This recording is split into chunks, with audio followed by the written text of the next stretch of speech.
The late July sun hung over Austin, Texas, a merciless copper coin refusing to drop from the sky even as the clock ticked past 5:30 p.m. This wasn't the pleasant warmth of a summer evening, it was a heavy, suffocating blanket of heat that trapped the exhaust of 1,000 cars and the humidity rising from the Colorado River in a shimmering haze between the modern glass towers. The air was thick enough to taste, gritty with urban dust and the metallic scent of superheated asphalt. Pedestrians moved with a weary lethargy, their energy sapped by the 98-degree temperature that felt closer to 108 with the humidity index, seeking fleeting relief in the shadows of steel and glass giants. Amidst that sluggish flow of humanity, one figure moved with a crisp, purposeful rhythm, cutting through the crowd like a shark parting water. Caleb Cal Rourke, a 32-year-old active-duty Navy SEAL, walked with an economy of motion that couldn't be unlearned, his stride long and balanced, wasting no energy. He was a tall presence, his frame hardened by years of brutal combat training. His broad shoulders strained slightly against a plain gray t-shirt, and a faint, jagged scar that ran along his jawline, a souvenir from a mission gone sideways in a desert halfway around the world, added a rugged edge to his otherwise stoic face. His eyes, hidden behind dark aviator sunglasses, constantly scanned his perimeter, assessing threats in a civilian world that felt dangerously chaotic compared to the rigid order of the military. Beside him, moving in perfect synchronization, was Shadow, a magnificent German shepherd with a coat of deep black and rich tan. Shadow was no pet. He was a weapon and a shield wrapped in fur, his movements mirroring Cal's with an uncanny precision. The dogs pricked, alert ears swiveled to capture the city's chaotic symphony, the screech of brakes, a distant siren, the murmur of conversations, while his amber eyes remained focused forward, unbothered by the oppressive heat that would have lesser dogs panting in misery. They were in limbo, a 24-hour layover in a city Cal had briefly called home years ago before reporting to his new unit in Virginia. The transfer was administrative, a brief pause in a career defined by high-velocity violence, but for Cal, standing still was often harder than moving under fire. He'd brought Shadow out to stretch his legs, to burn off the coiled energy from their journey. But the city felt alien now. Austin's concrete canyons held the heat, radiating it back upwards, creating an oven-like atmosphere that made his shirt cling unpleasantly to his back. He adjusted the leash, though there was no tension in it. Shadow healed perfectly, ignoring the tantalizing smells of food trucks and the inviting flutter of nearby grackles. Cal watched the faces of passers-by, distracted, glued to their phones, oblivious to their surroundings. He felt a pang of isolation, the invisible wall that often separates those who serve from those they protect. He was here physically, but his mind was already drifting to logistics, gear checks, the next objective. He needed this walk not just for the dog, but to ground himself, to feel the pavement under his boots and remind himself that, for a few hours at least, he was just a man walking his dog in the summer sun. The heat was oppressive, a physical weight that made each breath feel like an inhale from a drier vent. Yet, Cal didn't slow his pace. He found a strange comfort in the discomfort. It was familiar, a reminder of deserts and jungles where the environment was just another enemy to be endured. A few blocks away, the heat was taking a far more serious toll on a more fragile constitution. Eleanor Vance, a 78-year-old woman with a spine that curved slightly under the weight of years and hardship, paused to lean against a brick storefront, pressing a handkerchief to her sweat-drenched brow. She was a small woman, her skin thin as parchment with deep lines around her eyes and mouth that spoke of a life of patient endurance. She wore a floral print dress that had been in fashion sometime in the early 90s. The fabric was faded from countless washings, but it was crisply ironed, a testament to a dignity that refused to bow to poverty. Her white canvas shoes, frayed and discolored at the seams, were coated in dust from the long walk from the bus stop, which had been moved 3 blocks due to construction, a distance that felt like a marathon in this weather. Eleanor's breaths were shallow and quick, her heart hammering against her ribs like a trapped bird. She clutched her worn leather handbag to her chest with both hands, her knuckles white from the effort. That bag held everything that mattered to her at this moment. Her identification, a few precious photos, and the cash she had carefully saved for today. Today was special. It was the 50th anniversary of her wedding to Robert, her late husband, the man whose laugh she could still hear if she closed her eyes tight enough. They had never been wealthy, but Robert had always promised that on their golden anniversary, they would dine at the Sterling Mesa, the city's most exclusive restaurant. He had passed 4 years ago, leaving her with only a small pension and the memories. But Eleanor was determined to honor that promise in the only way she could. She didn't intend to dine inside. She knew she didn't belong among the crystal chandeliers and velvet chairs. She simply wanted to buy a single container of their famous clam chowder to go, light a candle in her small, stuffy apartment, and pretend for a moment that Robert was sitting across from her. Eleanor pushed herself off the wall, her legs trembling with fatigue. The heat was making her dizzy, black spots dancing at the edges of her vision, but she fixed her gaze on her destination ahead. The Sterling Mesa stood on the corner like a fortress of luxury. Polished brass fixtures gleamed in the sun, and the heavy oak doors promised a cool, elegant interior. Just reaching the door felt like a victory. She could imagine the smell of the rich, creamy soup, the taste of the sea and comfort she so desperately craved. It was a pilgrimage of love fueled by a determination that defied her physical frailty. As she drew closer, the contrast between her reality and the restaurant's world became stark. Patrons arrived in sleek black cars wearing silk and linen, their skin glowing with health and wealth, while she felt dusty and wilted, a dry leaf skittering along the pavement. But Robert would have wanted her to hold her head high. He used to say she was the prettiest girl in Texas, and for him, she straightened her back as much as she could, smoothed her floral dress, and took a deep, shaky breath of the thick, humid air. She wasn't a beggar. She was a paying customer, a widow on a sacred vow. She made her way along the sidewalk, careful not to bump into the busy pedestrians who navigated around her without a glance, invisible in her simplicity. The final stretch to the entrance felt impossibly long. The sun beat directly on her silver hair, unprotected by a hat, and she felt a wave of nausea roll in her stomach. Just get to the door, she told herself. Just get inside where it's cool. At that same moment, Cal and Shadow rounded the corner. Cal's eyes immediately locked onto the unfolding scene. He saw the elderly woman, noted the tremor in her hands and the dangerous flush of her skin. Classic signs of heat exhaustion. His medic's training kicked in automatically, triaging symptoms from 20 yards away. She looked out of place against the backdrop of the high-end establishment, like a wildflower growing in a meticulously manicured garden. He slowed his pace slightly, Shadow instantly adjusting to the change, his gaze also fixed on the woman. Cal watched as she approached the grand entrance of the Sterling Mesa, her hand hesitating as it reached for the massive brass door handle. She looked small, impossibly fragile, and alone. Cal felt a sudden, inexplicable urge to intervene, to offer her a bottle of water or a steadying arm, but he held back, not wanting to startle her. He was just a passerby. The quiet of the moment, however, was shattered a second later. The heavy door of the restaurant didn't open to welcome her.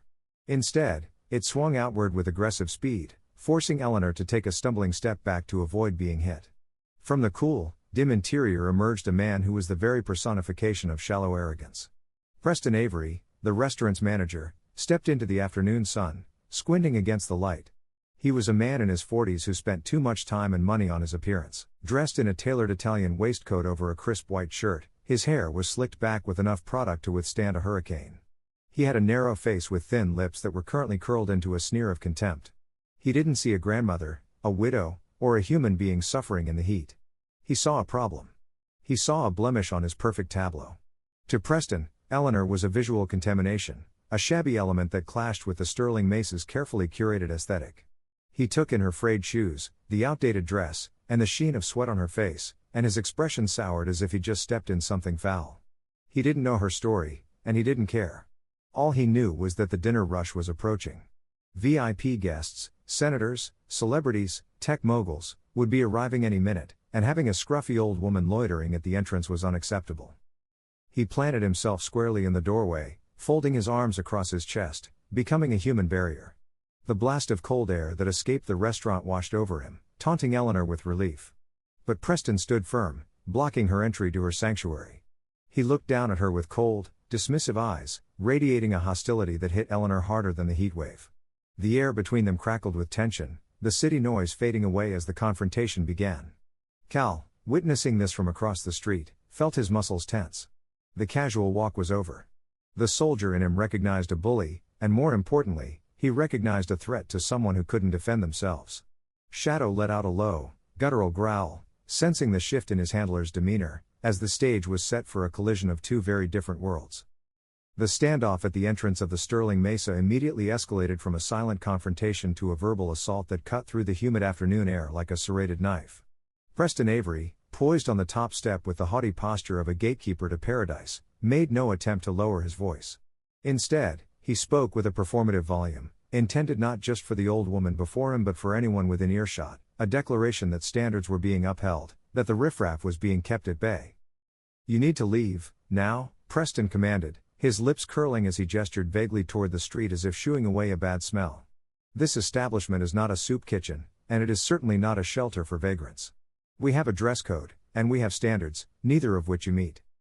The cool air escaping from the restaurant behind him rustled his silk tie, carrying with it the scent of roasted garlic and expensive wine, aromas that made Eleanor's empty stomach clench with a mixture of hunger and nausea. She gripped her handbag, her knuckles turning an ivory white, and tried to steady herself on her trembling legs. The accusation of being homeless stung her pride more than the heat. She'd worked as a seamstress for 40 years, stitching dignity into other people's clothes, and she had never taken a handout in her life. She took a small, unsteady step forward, not with aggression, but with the desperate stubbornness of someone with no other option. "I'm not a beggar, sir," Eleanor said, her voice thin and reedy, struggling to carry over the traffic noise. She fumbled one hand into her purse, her fingers brushing past the soft velvet of the small box she carried before finding her wallet. "I have money. Cash. I saved it." She tried to hold her ground as Preston took a menacing step down toward her, invading her personal space with the aggression of a predator. "Today is my 50th wedding anniversary," she continued, the words tumbling out faster, fueled by anxiety. "My husband Robert, we always promised we'd come here. I just want to buy a bowl of the clam chowder. To go. I won't come inside. I won't sit down. Just the soup, please. I can pay full price." To Eleanor, it was a reasonable request, a transaction that honored her husband's memory without disturbing the restaurant's ecosystem. To Preston, it was an annoyance that was rapidly becoming a scene. He glanced down at the wallet in her hand, a worn, pleather thing that was peeling at the corners, and let out a short, sharp laugh of derision. It was a cruel sound, utterly devoid of humor. "Money isn't the issue," he scoffed, though his eyes were more covetous of his domain's exclusivity than any cash. "It's about the atmosphere, the clientele." He pointed a manicured finger toward her feet. "Look at you.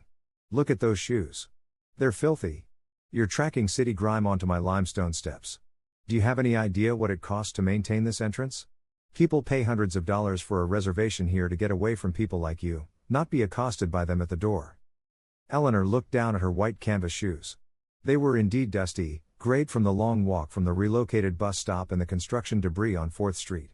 A hot, stinging flush of shame bloomed on her cheeks. She tried to wipe the toe of one shoe on the back of her calf, a futile gesture that only made her stumble. I didn't mean to," she stammered, her eyes welling with tears.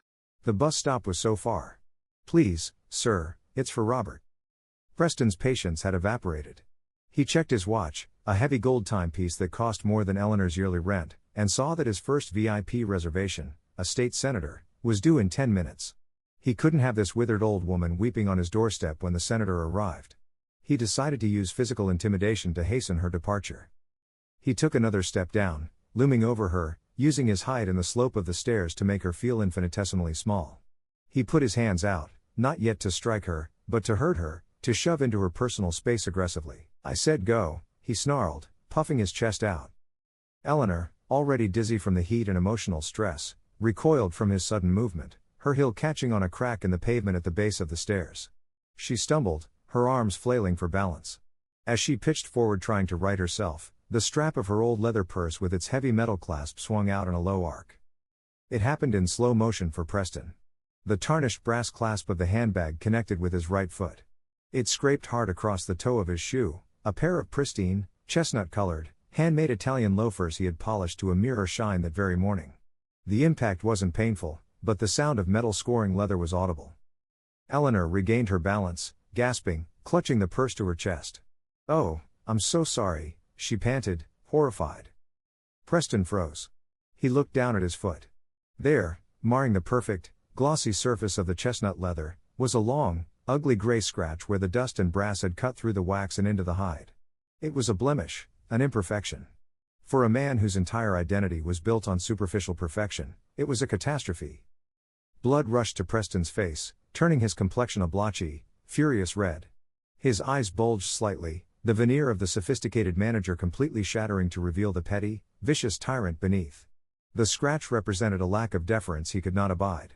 He looked from the ruined shoe to the horrified old woman, and something snapped. It wasn't just about the soup anymore. It was about punishment. "You stupid, clumsy old woman!"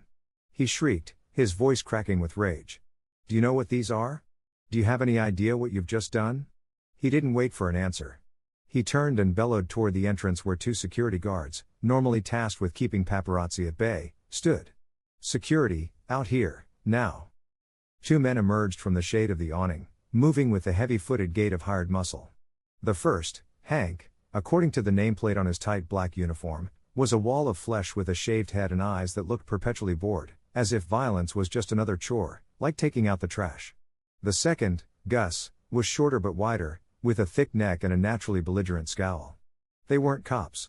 They were private contractors paid to follow Preston's orders without question. They descended the steps, their boots heavy on the stone. Eleanor shrank back, her heart hammering against her ribs like a trapped bird. "Please," she whispered, backing away until her heels hit the curb. "I'm going. I'm leaving right now." But Preston wasn't about to let her go. He wanted a spectacle. He wanted to assert control to compensate for the insult to his vanity. "Don't let her leave," Preston screeched, pointing a trembling finger at Eleanor. "She damaged my property. She assaulted me. Hold her, I want her held there until the police arrive. I'm pressing charges for assault and vandalism. I'm going to teach this old hag a lesson about respecting her betters." Hank and Gus didn't hesitate. To them, Eleanor wasn't a grandmother. She was a target designated by the man who signed their timesheets. They closed the distance in 2 strides. Gus shot out a hand the size of a catcher's mitt and clamped down on Eleanor's frail upper arm. His grip was immense, designed for subduing drunken college students, not frail 78-year-old women. Eleanor cried out in pain as her osteoporotic bones groaned under the pressure. "No, please. You're hurting me," she cried. Hank grabbed her other arm, twisting it behind her back in a standard police hold, torquing the shoulder joint to a painful angle. They pinned her in place on the hot pavement, completely immobilizing her. She was trapped between them, a small figure in a floral dress overwhelmed by 2 men in black. Tears streamed down her cheeks, creating clean streaks through the grime. She felt utterly helpless, humiliated, and terrified. The pain in her shoulder was sharp and hot, radiating down her spine. "Robert," she sobbed, calling for the only protector she'd ever known, though he was long gone. "Robert, help me." Across the street, Cal Rourke stood frozen for a millisecond, his brain processing the escalation. He'd seen the scratch, the manager's rage, and the guard's brutality. He saw a woman his grandmother's age being manhandled by 2 men who outweighed her by 200 pounds each. The scene in his sight picture shifted from a civil dispute to a hostile engagement. Beside him, Shadow was emitting a sound deeper than a growl, a vibration that started in his chest and traveled up the leash to Cal's hand. The hackles on the dog's neck were fully raised, a ridge of erect fur running along his spine like a razor's edge. Shadow sensed the aggression, sensed the elderly woman's distress, and his muscles coiled, ready to launch. Cal didn't need to give a command. The bond between them transmitted intent. The heat of the day seemed to vanish for Cal, replaced by the cold, clear focus of combat. The lazy posture of a tourist was gone. His stance squared, his weight shifted to the balls of his feet. He scanned the street. Traffic was moderate, creating a gap he could sprint across. No police in sight. The threat was active and escalating.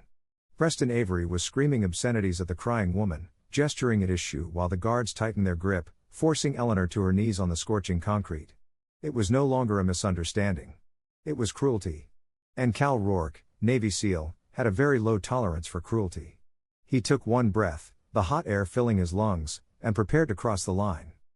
The humidity over the street seemed to thicken, congealing around the scene on the sidewalk like invisible amber, trapping the moment in a suffocating stasis of time. Eleanor Vance was no longer a person in the eyes of the men around her. She was reduced to a disobedient object, a problem to be neutralized. Held fast in the brutish grips of Hank and Gus, her frail arms twisted at angles that threatened to snap brittle bone, she had stopped struggling, her body gone limp with the horrifying realization of her own powerlessness. She looked up at Preston Avery, her eyes wide and pleading, a silent appeal for a simple mercy that didn't exist in the manager's hollow chest. Preston, however, was blind to her humanity. He was staring at the gray scratch on his Italian loafers, the blemish growing in his mind until it eclipsed everything else. The heat, the onlookers, the law. It was an insult to his perfection, a direct challenge to his authority, and his ego demanded a blood sacrifice to restore the balance. He stepped closer, his shadow falling over Eleanor like a shroud. The rage made his face ugly, stripping away the refined veneer to reveal the cruel, petulant child beneath. He didn't shout this time. He was done shouting. Now came the punishment. "You ruin everything you touch," he hissed, his voice trembling with the adrenaline of a bully who knows his victim can't fight back. "You need to learn your place." Without a flicker of hesitation, Preston drew his hand back. It wasn't a fist, He didn't want to bruise his knuckles, but an open palm, rigid with malicious intent. He swung with the full weight of his upper body, pouring all his frustration and entitlement into the motion. The sound of the impact was sickening, a dry, cracking smack that echoed off the stone facade of the Sterling Mesa and silenced the ambient noise of the street. The slap connected squarely with Eleanor's left cheek. Her head snapped violently to the side, her neck whipping with a painful jerk. A collective gasp went up from the few pedestrians who had stopped to watch, the sound of air being sucked into lungs in sudden horror. Eleanor let out a small, strangled cry. It wasn't a scream, but the sound of a spirit breaking. The force of the slap had split her lip against her teeth, and a thin, bright red trickle of blood began to snake down her chin, dripping onto the collar of her faded floral dress. She sagged forward, her legs giving out completely, but she couldn't fall. The two guards, mechanically following their orders, held her upright, making her a suspended target. Preston stood over her, breathing hard, his hand stinging, feeling a dark, intoxicating rush of power. "Remember that pain," he snarled, leaning close to her trembling face. "Remember it every time you think about crawling back to my doorstep." Across the street, the world pivoted on its axis for Cal Rourke. The moment Preston's hand made contact with Eleanor's face, the switch in Cal's brain flipped from civilian observer to active combatant. The heat, the noise, the fatigue of travel, all of it dissolved, replaced by a cold, crystalline clarity that only those who have walked through the fire of war can know. This was no longer a dispute. This was a hostage situation involving a noncombatant. The rules of engagement were immediate and absolute. He didn't yell. He didn't waste breath on a warning. His hand moved to the heavy-duty tactical clip on Shadow's leash.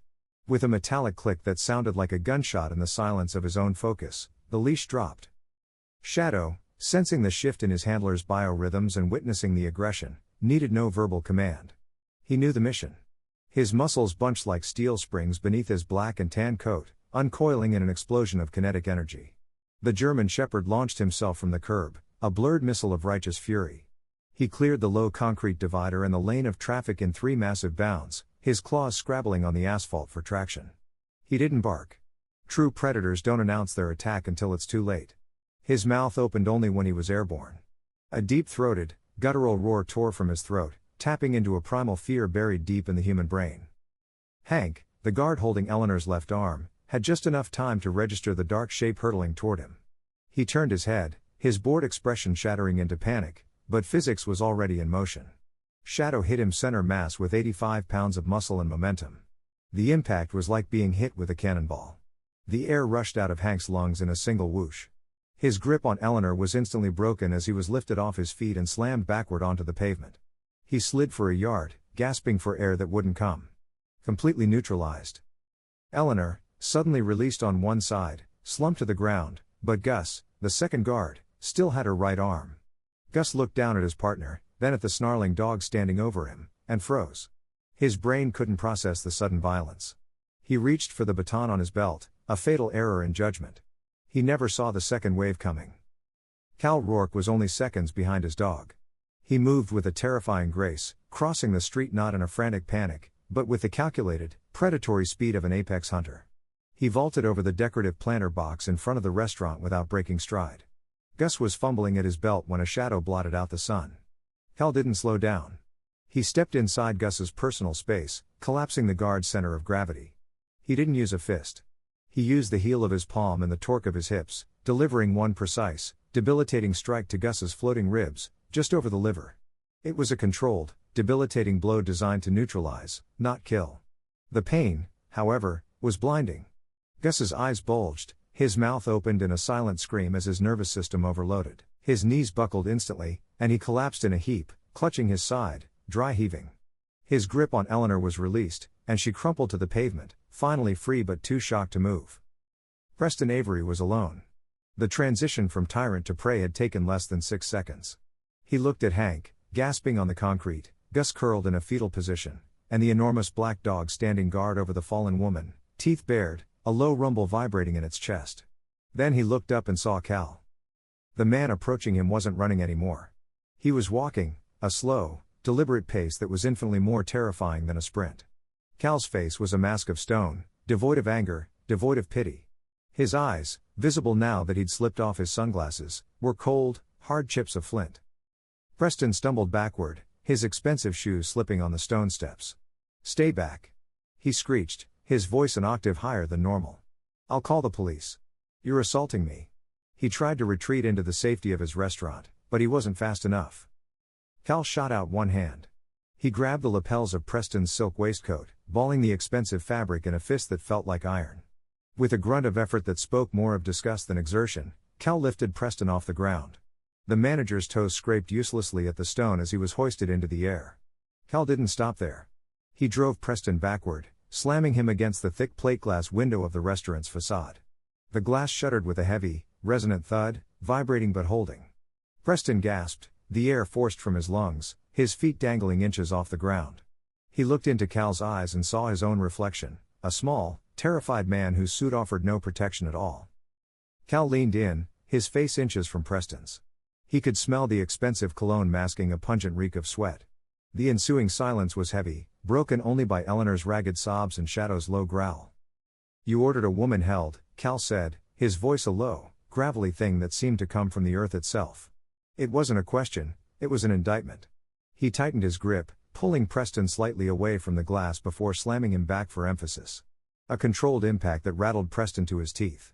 You had her restrained so you could hit her. Cal's eyes bored into Preston's soul, stripping away the arrogance, leaving only exposed cowardice. You think a suit makes you important? You think money gives you that right? Cal leaned closer, his voice dropping to a whisper that carried more weight than a shout. You don't deserve to be called a man. You're nothing but a stain. Preston whimpered, tears of terror leaking from his eyes, mingling with the hair product running down his forehead. He couldn't speak, his throat constricted by panic and the pressure of Cal's knuckles against his sternum. He hung there, pinned like a butterfly in a display case, stripped of his power, exposed to the world as the weak, vicious creature he truly was. Around them, the city seemed to hold its breath. The pedestrians who had witnessed the slap were now staring in stunned, fearful awe at the retribution. No one moved to help Preston. No one pulled out a phone to call for help for him. The moral balance of the universe, which had tilted so violently moments before, had just been hammered back into alignment with the force of a sledgehammer. Cal held him there for a long moment, letting the terror sink into Preston's bones, letting him feel exactly how small and helpless Eleanor had felt before he was ready to let him go. But he wasn't letting go yet. He just held him, a statue of judgment carved from muscle and righteous rage, while Shadow stood guard over the crying woman, a sentinel for the innocent, daring anyone else to make a move. The piercing wail of sirens cut through the humid afternoon air, a rising crescendo that signaled the end of the immediate violence, but the beginning of the consequences. The sound seemed to break the invisible tension holding Cal Rourke against the glass facade of the Sterling Mesa. He looked at Preston Avery, who dangled in his grip like a broken marionette, his eyes wide with a terror that had completely erased his earlier arrogance. Cal felt the vibration of the approaching police cruisers in the soles of his boots, a familiar rhythm of chaos that usually signaled an exfil. But here, on the streets of Austin, it just meant paperwork and explanations. With one final grunt of disgust, Cal opened his hand. He didn't throw Preston. He simply withdrew his support. Gravity did the rest. Preston slid down the pristine glass window, his expensive silk vest squealing against the surface until he collapsed in a heap on the limestone steps. He scrambled backward on his hands and heels, gasping, looking at Cal as if he were a monster summoned from the abyss. Cal didn't spare him a second glance. The threat was neutralized. The predator had been reduced to prey. Cal turned his back on the whimpering manager, a tactical error in a war zone, but a statement of absolute dominance here. His priority shifted instantly from warrior to caregiver. Cal knelt on the hot concrete beside Eleanor Vance. Shadow, sensing the shift in his handler's energy, moved from an aggressive guard posture to a protective one, his body shielding the elderly woman from the gawking crowd while he nuzzled the air near her face, offering a silent, canine comfort. Eleanor sat in a daze, her legs splayed ungracefully on the sidewalk, her hands trembling violently in her lap. The slap had left a bright, angry red mark on her cheek that was already beginning to swell, and a thin line of blood trickled from her split lip, a stark contrast to her pale, papery skin. She looked small and broken, a discarded doll in a floral dress. Cal reached into the back pocket of his jeans and pulled out a clean, folded cotton handkerchief. His movements were gentle, a stark contrast to the explosive violence he'd unleashed moments before.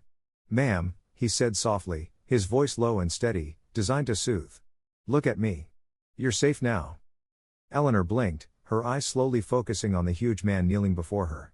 She flinched as he raised his hand, a conditioned response born of the last 10 minutes of trauma. Cal paused, waiting until she settled, then very carefully dabbed at the blood on her chin. "I'm sorry," she whispered, her voice a ragged tremor. "I'm so sorry for the trouble. I just wanted the soup." The apology broke Cal's heart more than her injuries. She was apologizing for being assaulted. "You have nothing to be sorry for," Cal said firmly, folding the handkerchief to a clean side and gently pressing it into her hand so she could hold it to her lip. He did a quick visual check for other injuries, a broken wrist from the hold, a hip injury from the fall, but his attention was drawn to the wreckage around them. The struggle had destroyed the one thing she'd tried to protect. Her old leather purse, its strap broken by the guard's violence, lay open like a wounded animal. Its contents were strewn across the grimy sidewalk, exposed to the harsh sun and the gaze of strangers. There were tissues, a roll of mints, a glasses case, and the money. The money stopped Cal cold. It wasn't a fresh stack of hundreds like the patrons inside the restaurant would carry. It was a collection of ones, fives, and a few tens, all flattened and arranged by denomination. They were old bills, soft with handling, clearly saved over a long period of time, squirreled away dollar by dollar for this special occasion. The wind threatened to scatter them, but Cal reached over and placed a heavy rock from the planter box on the stack to hold them down. Then he saw it. Lying near the gutter, half obscured by a discarded candy wrapper and a layer of city filth, was a small black velvet box. The fall had popped it open. Lying in the dirt was a medal. It wasn't just a piece of jewelry or a commemorative coin. It was a gilt bronze, 5-pointed star with a laurel wreath cradling it and a smaller silver star in its center. It hung from a red, white, and blue ribbon. Cal froze. The world around him, the sirens, Preston's whimpering, the murmuring crowd, faded to a gray background hum. As an active duty Navy SEAL, Cal Rourke lived in a world defined by the symbols of rank, sacrifice, and valor. He knew exactly what he was looking at. It was a silver star, the third highest military decoration for valor in combat. It was awarded for gallantry in action against an enemy of the United States. It represented blood, trauma, and a level of heroism most people only ever saw in movies. And it was lying in the street filth, disrespected and forgotten. A cold rage, different from the hot rage of the fight, settled in Cal's stomach. He reached out with an almost religious reverence. He picked the medal up by its ribbon, careful not to smudge the metal with his fingerprints, though it was already caked with Austin grime. He took a clean corner of his shirt and meticulously wiped the dust from the gilt star. He checked the back. It was engraved. Sergeant Robert Vance, USMC 1968, Vietnam. This woman wasn't just a grandmother. She was the wife of a warrior who had walked through hell. She was a Gold Star family, or near enough, carrying the weight of that legacy in her handbag while men like Preston Avery treated her like garbage. Cal closed the velvet box, protecting the medal, and turned back to Eleanor. His demeanor changed. He was no longer just a concerned citizen. He was a subordinate addressing a superior. He held the box out with both hands, offering it to her. "Ma'am," he said, his voice sharpening with formal respect. "This belongs to you. I believe this was your husband's." Eleanor looked at the box, her eyes welling up again. She reached out with trembling fingers and took it, clutching it to her chest. "He wore it," she sobbed softly. "He wore it when he came home. He said it was the only thing that kept him alive. The thought of getting back to me." Cal stood up. He towered over the sidewalk, his shadow stretching long in the late afternoon sun. The police cars were pulling to the curb, lights flashing, officers emerging with hands on their holsters, assessing the scene. The crowd of onlookers had grown, phones held aloft, recording every second. Preston Avery, sensing the arrival of authority, started to scramble to his feet, pointing a shaky finger at Cal. "Arrest him," Preston shrieked, his voice shrill. "He's a maniac. He attacked my staff. He attacked me." The officers looked from the disheveled manager to the huge man standing calmly beside the weeping woman. Cal didn't look at the police. He looked at the crowd. He saw the judgment in their eyes, the curiosity, the detachment. He needed them to understand. He needed Preston to understand. He bent down and gently took the velvet box from Eleanor's hands again. "May I?" he asked, and she nodded, trusting him completely. Cal turned to face Preston and the wall of camera phones. He opened the box and held it high, the gold and silver glinting in the harsh sun. The crowd fell silent, captivated by the object. "You see this?" Cal's voice rang out, carrying the authority of a non-commissioned officer addressing his platoon. He took 2 steps toward Preston, who shrank back against the glass. "You called her trash. You called her a vagrant." Cal aimed the medal at Preston like a weapon. "This is a silver star. It's awarded for extraordinary gallantry in action against an enemy of the United States. He swept his eyes over the crowd, meeting the gazes of the people filming. Her husband didn't earn this sitting in an air-conditioned office judging people's shoes. He earned it bleeding in the mud. He earned it running toward the fire when everyone else was running away. Cal brought his gaze back to Preston, his expression one of utter contempt. He fought for your freedom to stand here in your $3,000 suit. He fought so you could have the liberty to build a business and live your life. Cal lowered the metal, stepping into Preston's personal space until the manager was trembling. And you used that freedom to slap his wife, to throw her on the ground because she didn't meet your dress code. Cal shook his head slowly. You're not just a coward. You're a parasite, feeding on the sacrifices of better men. He turned back to Eleanor, knelt, and placed the box gently back in her hands. He was a hero, Cal said, loud enough for everyone to hear. And you, ma'am, are royalty. The silence that followed was absolute, heavy with shame for those who had stood by, and thick with judgment for the man trembling against the window. The arrival of authority was a symphony of sound and light that shattered the momentary stillness Cal had created. 2 patrol cars screeched to a halt at the curb, their red and blue lights slicing through the late afternoon haze, painting the brick facades of the street in shifting strobes of urgent color. The doors opened almost in unison. From the first car emerged Officer Davis, a young cop with a high and tight haircut and tense shoulders, his hand instinctively hovering near his sidearm. From the second stepped Sergeant O'Malley, an older veteran of the force with a thick mustache and eyes that had seen too much of Austin's dark side to be easily startled. They took in the scene instantly. A huge man standing over a crying elderly woman. A massive German shepherd on guard and a well-dressed man cowering by the window. To the untrained eye, Cal looked like the aggressor. Step away from the woman, Officer Davis ordered, his voice cracking slightly with adrenaline. Hands where I can see them. Get control of the dog. Cal Rourke didn't flinch, nor did he argue. He understood the optics of the situation perfectly. He was a warrior in a civilian zone, and de-escalation was now the mission objective. Shadow, heel, down, Cal said, his voice calm and even, cutting through the sirens. The German shepherd immediately dropped into a prone position, ears still alert, but his posture non-threatening. Cal slowly raised his empty hands, palms open, fingers spread. I'm complying, officer, Cal said clearly, his voice devoid of aggression but heavy with authority. I'm Chief Petty Officer Caleb Rourke, United States Navy, active duty. My ID is in my front left pocket. The woman is injured. I was rendering aid. The specificity of his introduction gave Sergeant O'Malley pause. The older cop motioned for his younger partner to ease up.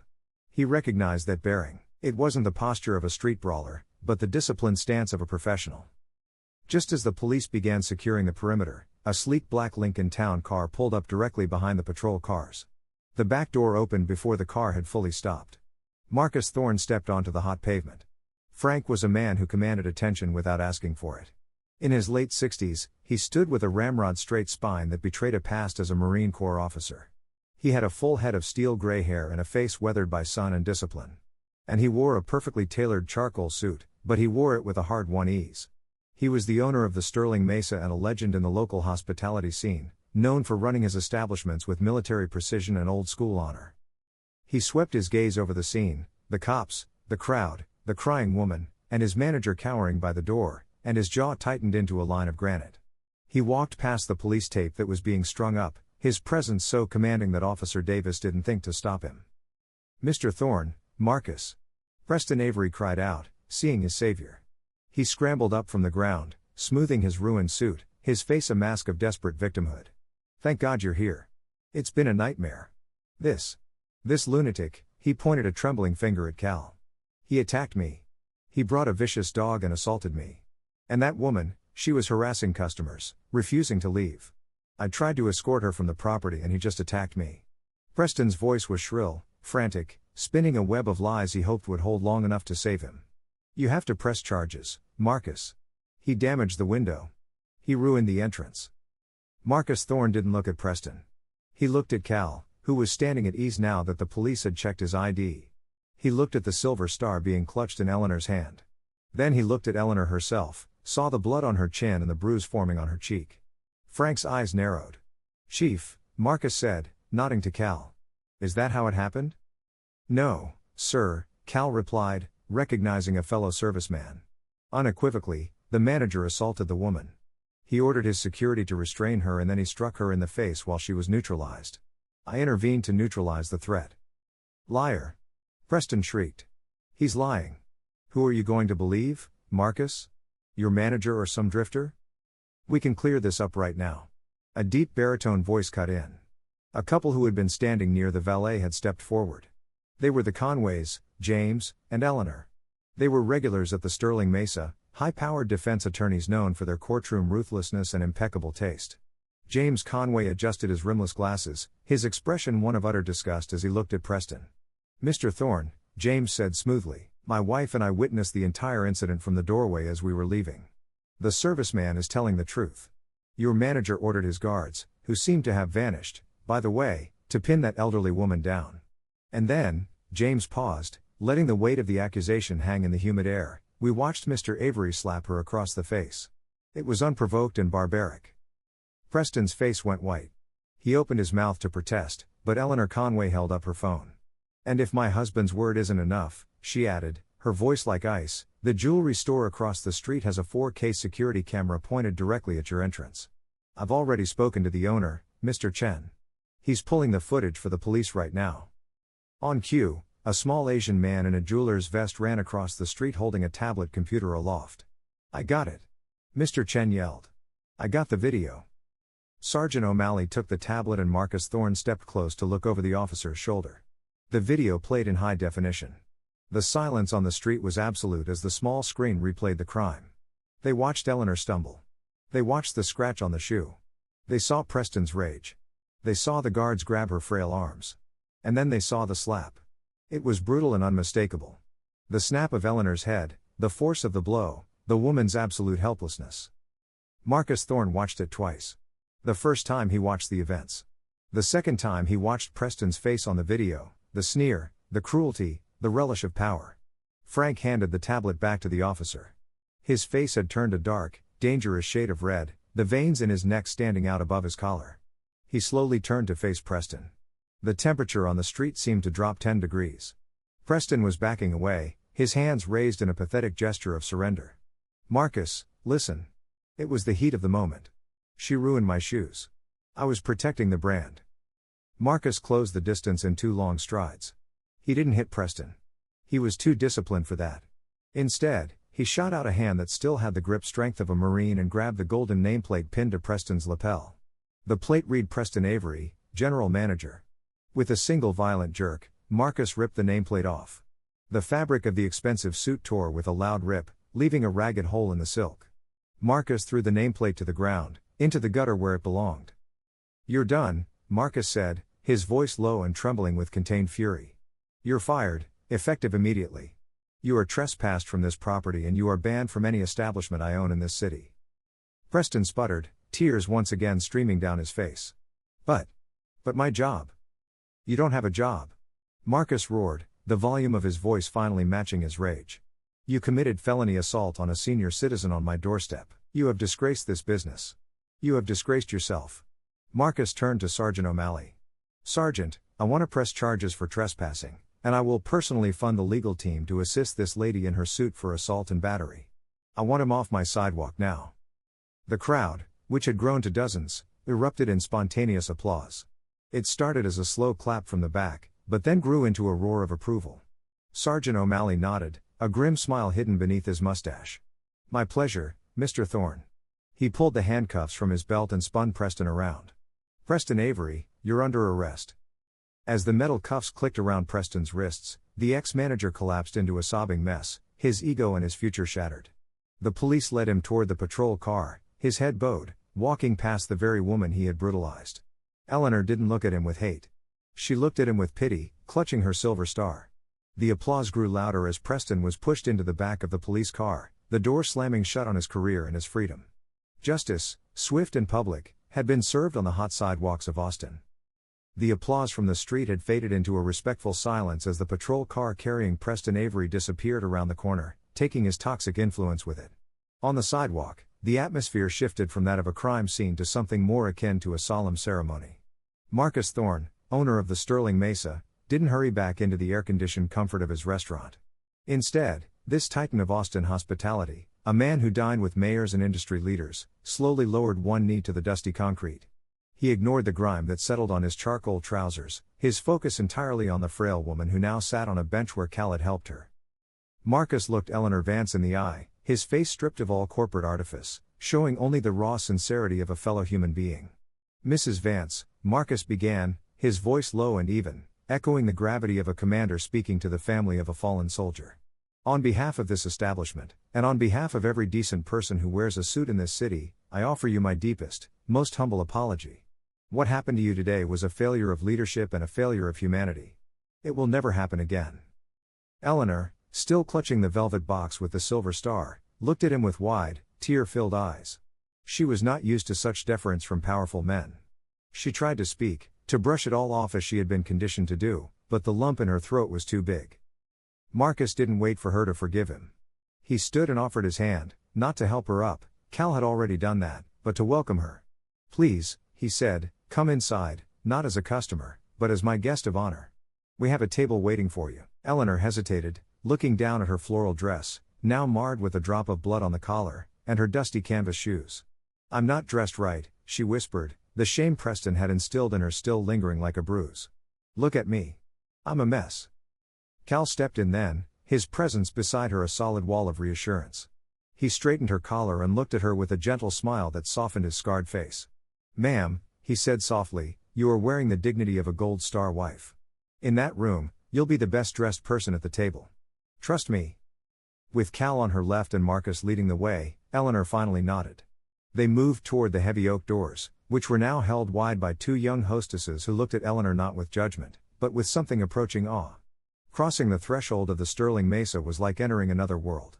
The oppressive heat of the Austin afternoon vanished instantly, replaced by a crisp, cool air that smelled of fresh lilies, polished wood, and browning butter. The noise of the traffic was cut off as if by a blade, replaced by the gentle clink of silverware on porcelain and the polite murmur of conversation. As the trio entered, with Shadow following in disciplined silence at Cal's heel, a hush fell over the dining room. The patrons, many of whom had watched the drama unfold through the windows, turned to look. There were no sneers now. No one looked at Eleanor's shoes. They only saw the vindicated woman, flanked by the owner and a warrior. Marcus led them past the regular tables, past the booths near the kitchen, and straight to the far end of the room. There, nestled in a semicircular alcove with a panoramic view of the city skyline through tinted glass, was Table 1. It was known as the Senator's Table, the most exclusive seat in the House, usually reserved for politicians, celebrities, and the ultra-wealthy. Marcus himself pulled out the plush velvet chair for Eleanor. "Please," he insisted. "Sit." Eleanor sank into the chair, which felt like a cloud after the hard pavement. Cal took the seat opposite her, his back to the wall, his eyes automatically scanning the exits before settling on her. Shadow, obeying a silent hand signal from Cal, slid seamlessly under the table. He lay down near Eleanor's feet, resting his chin on his paws, his amber eyes remaining open and watchful, guarding the perimeter of the tablecloth. Marcus didn't sit. He turned to a passing waiter, a young man named Marco who had witnessed Preston's tyranny with quiet resentment for months. "Marco," Marcus said, "bring a bottle of the 82 Bordeaux, the reserve, and bring a bowl of water for the petty officer under the table." Then Marcus turned back to Eleanor. "Clam chowder," he said, a small smile touching his lips. "You came for the clam chowder." Eleanor nodded shyly. "Yes, sir. It was Robert's favorite." Marcus nodded. "Then I will make it for you myself. I started as a line cook 40 years ago, Mrs. Vance. I haven't forgotten how to use a ladle. I'll be right back." As Marcus disappeared into the kitchen, shedding his suit jacket and rolling up his sleeves to the astonishment of the kitchen staff, the atmosphere at Table 1 became quietly intimate. Cal poured Eleanor a glass of water, his movements precise and careful. "So," Cal said, breaking the silence. "Tell me about Robert. I saw the date on the medal, 1968. That was a rough year." Eleanor touched the velvet box, which sat on the white tablecloth between them like a holy relic. "He was a Marine," she said, her voice gaining strength as she spoke of him. "He didn't talk about the war much, but he talked about the ocean. He loved the smell of salt water. That's why he liked the soup here. He said it tasted like coming home." She looked at Cal, really looked at him, past the sunglasses he'd set on the table and the scar on his jaw. "You have his eyes," she said suddenly. "Not the color. His were blue, but the look, the look of someone who has seen things they can't explain to people like me. Cal nodded slowly, acknowledging the truth. We carry it, he said. So you all don't have to. But he had you to come home too. That makes all the difference. Eleanor smiled, a sad, sweet smile that transformed her face. He did, and he was the best man I ever knew. He worked 2 jobs so we could buy our house. He never raised his voice. He used to say anger was a waste of energy when you could laugh instead. She paused, looking around the opulent room. He promised me we would eat here. For 50 years, we saved a little each month in a jar. When he got sick.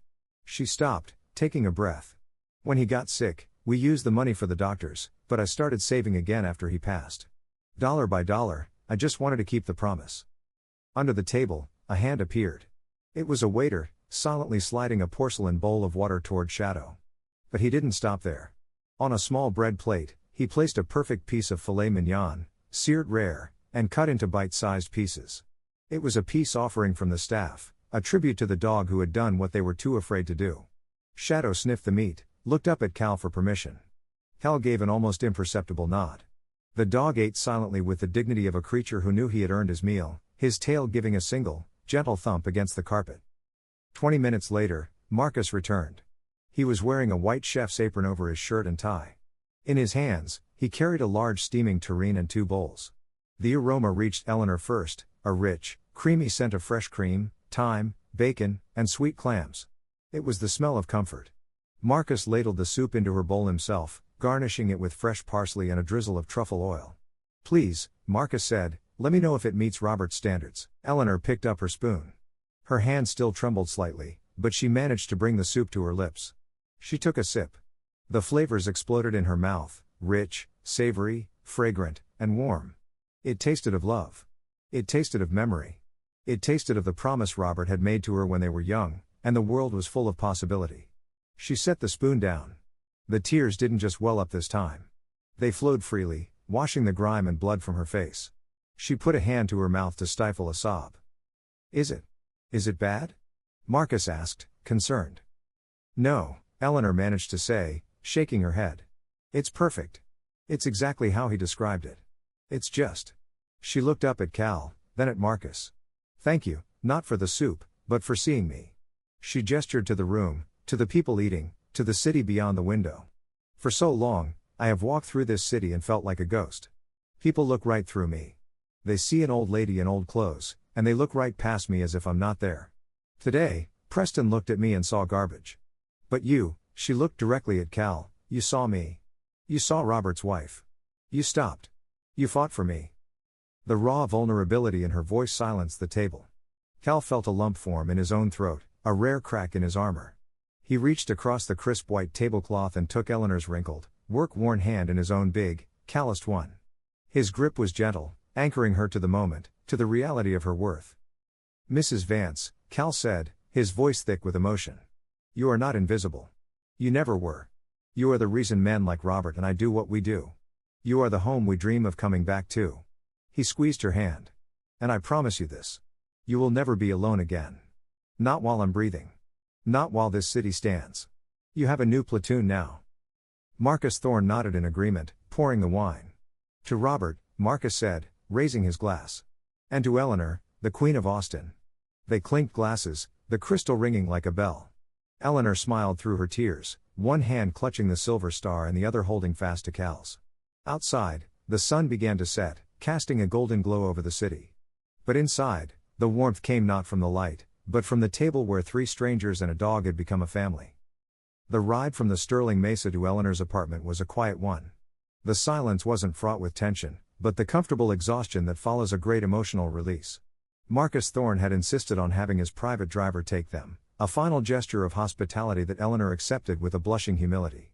As the sleek black town car glided away from the affluent downtown and into the older, grittier neighborhoods of West Austin, the landscape changed.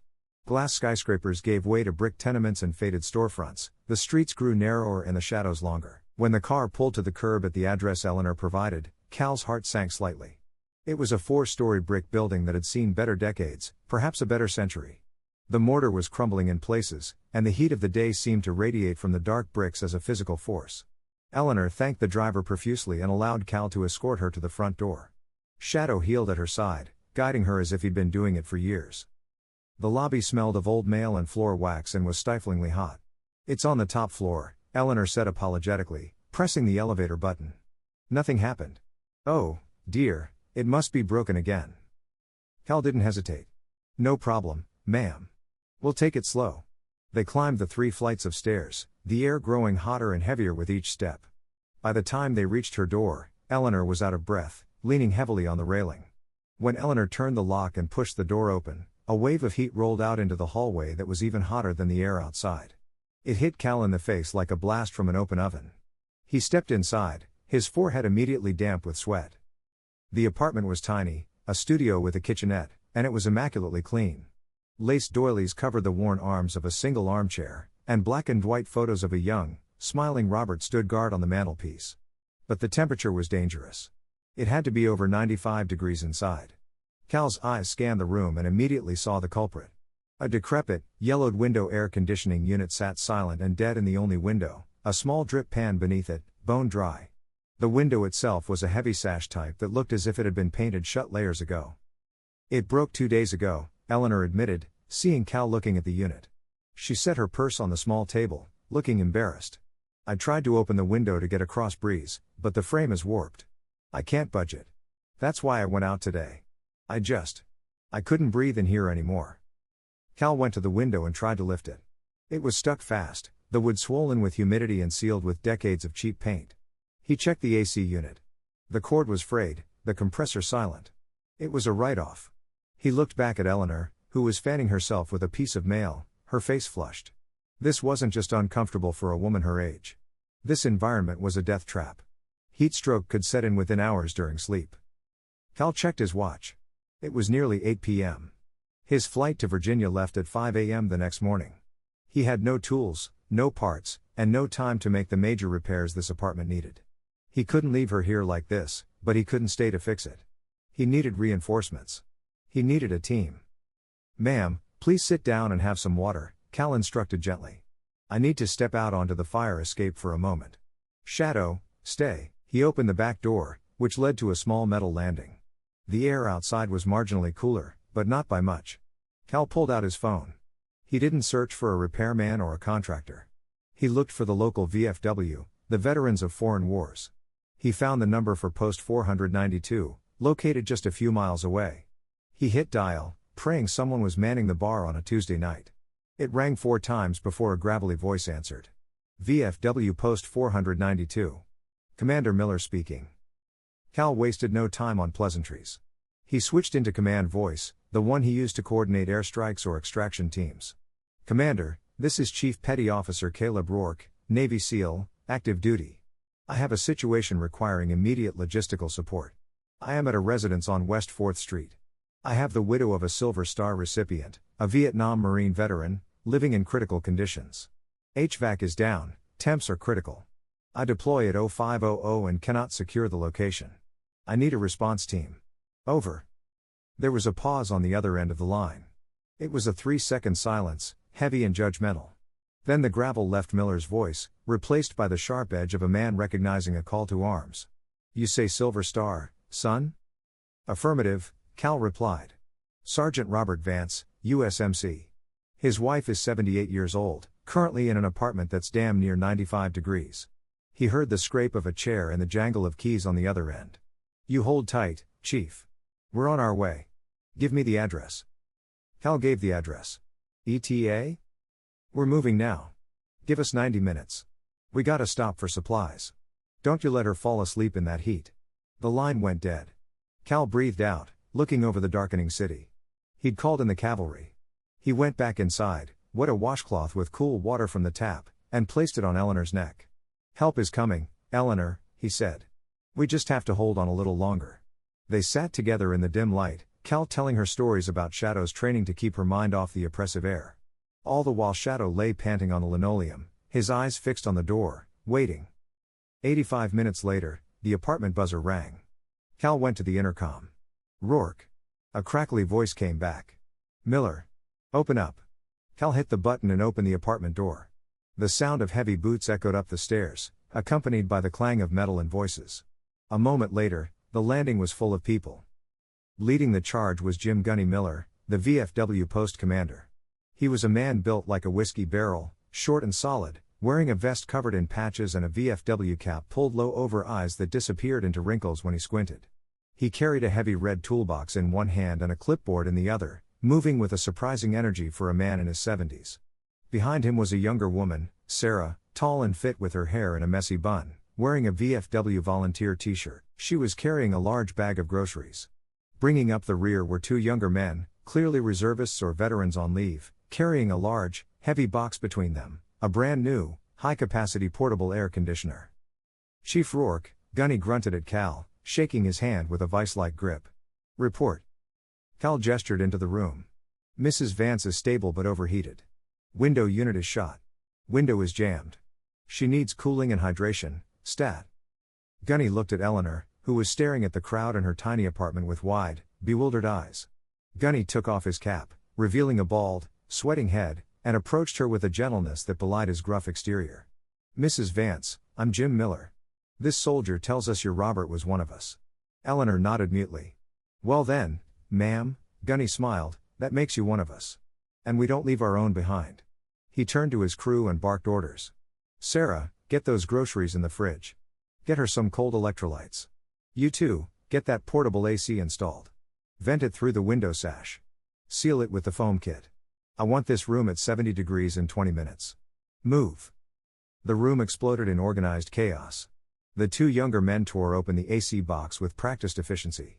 They pried the window open just enough to fit the exhaust hose with a crowbar Gunny provided and sealed the rest with the insulation panels they'd brought. Within 10 minutes, the unit was humming to life, pumping a steady stream of blessedly cold air into the room. Sarah was in the kitchen, tossing out expired milk and stocking the shelves with fresh bread, fruit, eggs, and milk. Gunny walked the apartment with his clipboard, checking outlets, tapping walls, examining the plumbing. He frowned at a leaky faucet and made a note. The temperature began to drop rapidly. Eleanor sat in her armchair, the cool air washing over her face, tears once again streaming down her cheeks. "I can't pay you," she whispered to Gunny.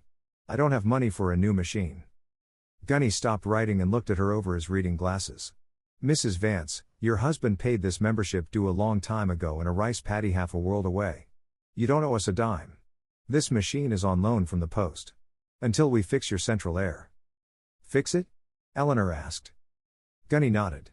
"I'm a retired contractor. I saw these windows. They're a fire hazard. And that roof leak in the corner needs patching." He tapped his clipboard. "I got a crew coming at 0800 tomorrow. We're gonna strip these windows so they open, replace that faucet, and get you a permanent cooling solution. It's covered by the Veterans Assistance Fund." He looked at Cal. "You ship out at 5, son?" Cal nodded. "Yes, sir." Gunny clapped him on the shoulder. "You go to your job. We got the watch from here. She won't be alone." Cal looked at Eleanor, surrounded by people who cared, cool air filling her lungs, and fresh food in her kitchen. The knot of anxiety that had been in his chest since he'd seen her on the sidewalk finally came undone. He had reached the objective, secured the asset, and handed it off to the relief force. Mission complete. The community had been awakened. Eleanor Vance was no longer invisible. She was protected. The rhythmic hum of the portable air conditioner was the only sound in the apartment at 4:30 a.m., a mechanical lullaby that had transformed the previous night's oppressive oven into a sanctuary of cool, fresh air.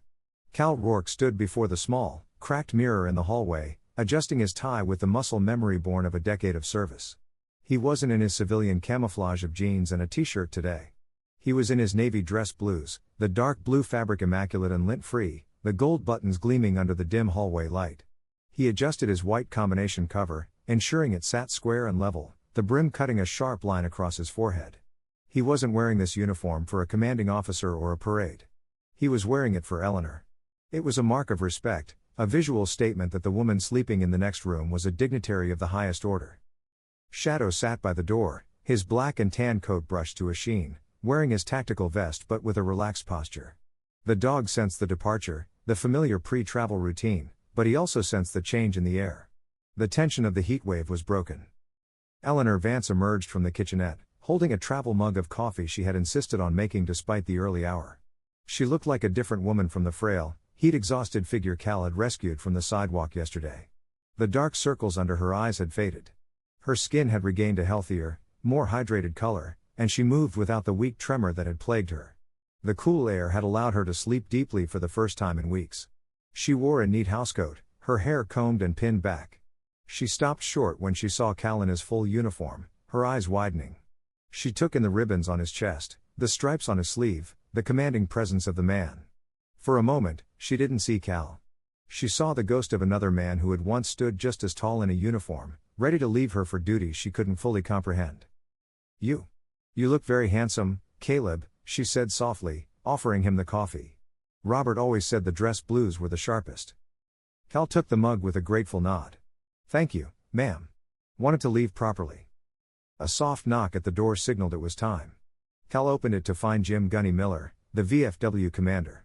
Gunny was already up, smelling of sawdust and coffee, clipboard in hand. Behind him on the stairs, the sounds of a work crew could be heard, quiet, respectful murmurs as they carried lumber and tools up the narrow flights.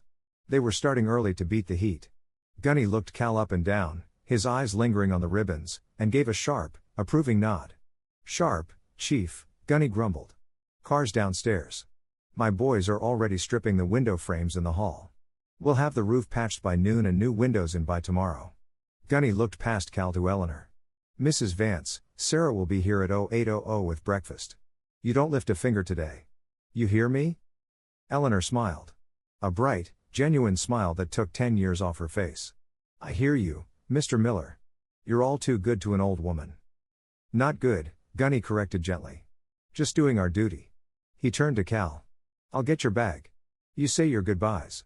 Gunny took Cal's heavy duffel and headed down the stairs, Shadow following him after a quick nuzzle against Eleanor's hand. Cal and Eleanor were left alone in the cool hallway. The moment stretched, heavy with the weight of departure. They had known each other for less than 24 hours. Yet the bond forged in the fire of Preston's cruelty and the relief of the rescue was as strong as steel. Cal set his coffee down. "Ma'am, Gunny has my number. If you need anything at all, you have him call me. I'll be deployed, but I'll get the message eventually." Eleanor reached out and smoothed the lapel of his jacket, her hand steady now. "I know you will," she said. "But you have your own battles to fight now." She stepped closer, her expression turning serious. She reached into the pocket of her housecoat.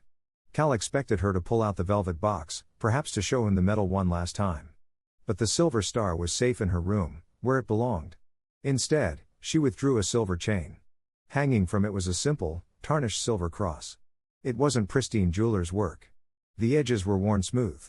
The metal was dented in places as if it had been rubbed by a thumb a million times. It looked old, heavy with history. Eleanor undid the clasp, her fingers moving with practiced reverence. "Robert wore this," she said, her voice trembling slightly, not with sadness, but with intensity. "He wore it the day he left for Vietnam. He told me there were nights in the jungle when he was so scared he couldn't breathe and he would hold this cross in his hand until it hurt. He held it and thought of home." She looked up at Cal, her blue eyes sharp. "He came back to me. He walked through the valley of the shadow of death and he walked out the other side." Cal stood frozen. He knew the significance of what she was holding. It was a talisman, a physical anchor for a survivor's soul. "Ma'am, I can't take that," Cal said, his voice thick. "That's a family heirloom. That's Robert's." Eleanor shook her head, a fierce finality in the movement. She reached up, trying to get the chain around his neck, and Cal instinctively bowed his head, bending his tall frame so she could reach. She fastened the chain around his neck, the cool metal settling against his skin, hidden beneath the high collar of his uniform but resting against his pulse. "It belongs with a soldier," she declared with a tone of finality. "It's been sitting in a jewelry box for 4 years doing nothing. It needs a job." She placed her hands on Cal's shoulders, gripping the fabric of his uniform. "God and Robert were watching out for me yesterday by sending you. Now I'm sending this to watch out for you." Her voice took on a command tone, fierce and maternal. "I am ordering this cross to protect you. I am ordering you to come home safe. Do you understand me, Caleb Rourke?" That order hit Cal harder than any screaming drill instructor ever had. It bypassed his logic and went straight to his heart. He swallowed the lump in his throat and stood to his full height, feeling the weight of the silver cross on his chest. It felt heavy, solid, real. He looked down at this small, fierce woman who had been thrown to the ground yesterday and had risen like a matriarch today. "Yes, ma'am," Cal whispered. "Understood. I'll bring it back." Eleanor smiled, patting his chest just over where the cross lay. "You keep it. Just bring yourself back." They walked down the stairs together, the heat of the stairwell noticeable but no longer threatening because they knew the sanctuary upstairs was secure. At the ground floor, the morning sun was just beginning to crest the horizon, painting the Austin skyline in shades of purple and gold. A yellow cab was waiting at the curb. The driver, a man named Yusuf with a thick beard and kind eyes, was already loading Cal's bag into the trunk. Gunny stood by the passenger door, Shadow sitting patiently at his side. The street was quiet, the city still waking up. Cal turned to Eleanor one last time. He didn't hug her. It felt too informal for the uniform he wore. Instead, he stepped back, clicked his heels together, and brought his right hand up in a slow, crisp salute. It was a salute rendered with absolute precision, the kind usually reserved for admirals or presidents. He held it for 3 long seconds, his eyes locked with hers, acknowledging her sacrifice, her strength, and her dignity. Eleanor stood a little straighter, her hand over her heart, accepting the honor. "Go on, soldier," she whispered. Cal dropped his salute, turned, and opened the back door of the cab. He gave a low whistle, and Shadow leapt into the back seat, sitting at attention. Cal climbed in beside him. "O'Hare Airport, please," Cal told Yusuf. The cab pulled away from the curb, the tires crunching on gravel. Cal didn't look forward. He turned in his seat, looking out the back window. As the taxi gained speed down the road, the image framed in the glass was one he knew he would carry with him into the dark places of the world. He saw the brick building, bathed in the early morning light. He saw the VFW van and the supply truck. He saw Gunny, the old commander, standing guard on the sidewalk. And at the center of it all, he saw Eleanor Vance. She wasn't cowering. She wasn't crying. She was standing on her front stoop, waving, a peaceful smile on her face. Behind her, on the second floor, a window was being pried open by 2 young men, the sound of their hammers echoing in the morning air. She was safe. She had a new platoon. Cal reached up and touched the outline of the silver cross under his uniform. He turned back to face the road to the airport, to face the deployment, to face the war. But for the first time in a long time, he didn't feel like he was leaving home behind. He felt like he was taking it with him. Mission in Austin, complete.